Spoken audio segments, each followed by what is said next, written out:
الفيديو ديال اليوم غادي نهضروا على وقت الازمات.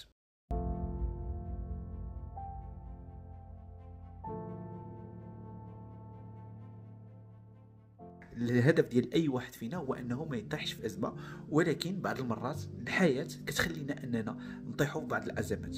الازمه ديال انك ضيعتي الخدمه ديالك، والازمه ديال انك ما بقيتيش عندك الفلوس اللي كانت عندك، ولا الازمه ديال انه عندك علاقه مع شي واحد وديك العلاقه تخسرات بيناتكم وما بغيتيش انها تخسر. والحلول اللي كتجي في وقت الازمات فهي ماشي بحال الحلول اللي كتجي في وقت اللي انت ما عندكش فيه مشكل.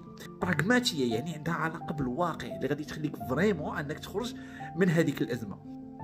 فخص الانسان انه يبروفيتي من وقت الازمه باش انه يخرج من الازمه احسن من كان قبل الازمه. ما خصش الانسان انه يستريسي، يعني يبيردي لي مويان ديالو، ما يبقى عارف راسو شنو كيدير ويبدا يبكي وصافي انا تساليت وما بقاش عندي وما درتش وما فعلتش.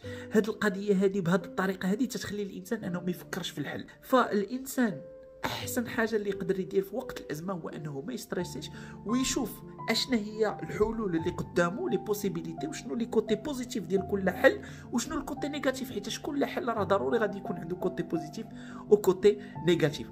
ودائما الانسان يشوف في الازمه اون اوبورتونيتي، يعني واحد الفرصه ديال انه يدير شي حاجه متغيره على شنو كان كيدير ديك الساعه. وكونوا متاكدين بانه في ساعه الازمه راه الانسان تيكون عنده واحد الاحساس نيجاتيف، ولكن اون فوا تدوز الازمه فهو تيولي كما تنقولوا غير تعاوده. وتبارك الله عليكم والله يعاونكم.